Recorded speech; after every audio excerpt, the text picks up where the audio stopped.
Na ambavyo au wanamtem kama mchezaji mkubwa, tunategemea mchezaji mkubwa hata pia kwenye mechi kubwa atafanya maamuzi hapo Deo. Ndio maana tupende time hapo ndio maana kuna kitu asubuhi nilikuwa namwambia Obio kwamba kuna mchezaji mkubwa na mchezaji mzuri.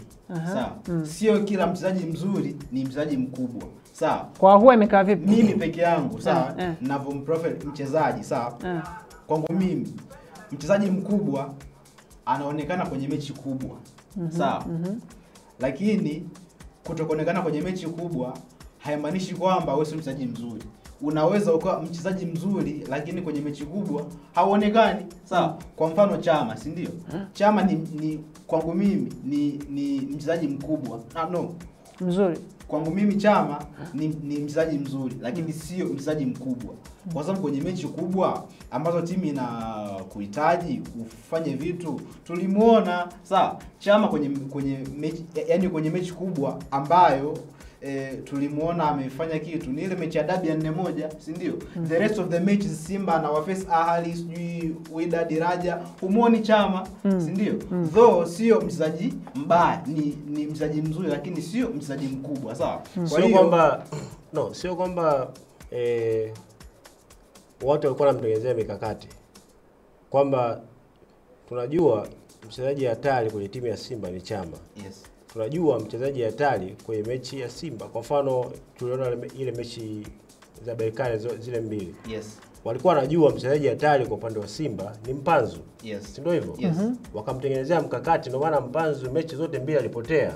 Yes. Si ndio hivyo? Hapo. Kwa hiyo unaweza kama mchezaji mkubwa. Hapo. Mfano tena mwingine mdogo nitakupa, sawa? Manchester walikuwa wanacheza na AC Milan. Si ndio hivyo? Yes. Kipindi hicho Ronaldo ni wa moto. Mwaka gani turudisha nyuma sana? Nadhani ilikuwa 2007, 2007. Wengine hatawajaanza kufuatilia mpira. Umeelewa? Yule Carlo Ancelotti akamwambia, sikiliza Gattuso, wewe tembea na Ronaldo tu. Hayo mambo yapo pia, huwa yanafanyika. Sasa unakuta sio kama Ronaldo alikuwa mchezaji mbaya, lakini watu walimwekea mikakati bana, tembea tu, wewe tembea na huyu, hakikisha kwamba huyu. Ndio maana unaona Ronaldo akaenda kunywa maji, Gattuso yuko nyuma. Umeelewa? Kwa hiyo cheza huwa au labda Chama alikuwa anashindwa kuperform kwenye hizo mechi kulingana na mikakati ambao timu pinzani imemwekea, na unakuta hapo Deo Pacome ambaye ni mchezaji mkubwa anaonekana kwenye mechi kubwa, sawa? Pacome sio kubwa, tuna ndogo pia. Kwenye hizo mechi au tunaongelea mechi kubwa peke yake. Pacome hatengenezoi mikakati. Sasa kwa mfano hatengenezoi mikakati Pacome. Wewe nikwambie. Lakini mbona anashine tunamuona. Sasa wewe nikwambie kitu kimoja. Unaonekana, si ndio? Kuna watu walimfananisha Mpanzu na Pacome. Wewe sasa nikwambie. Tupeni time sasa kwanza. Tusikilizane kidogo, tupeni time. Yaani kwa level ambayo nimemshuhudia Mpanzu mpaka sasa kwenye mechi ambazo amezicheza, kwangu mimi Mpanzu ni mchezaji mzuri lakini sio mchezaji mkubwa. Sawa, Pacome ni mchezaji mkubwa kwa sababu kwenye mechi kubwa anafanya vitu vinaonekana, sawa?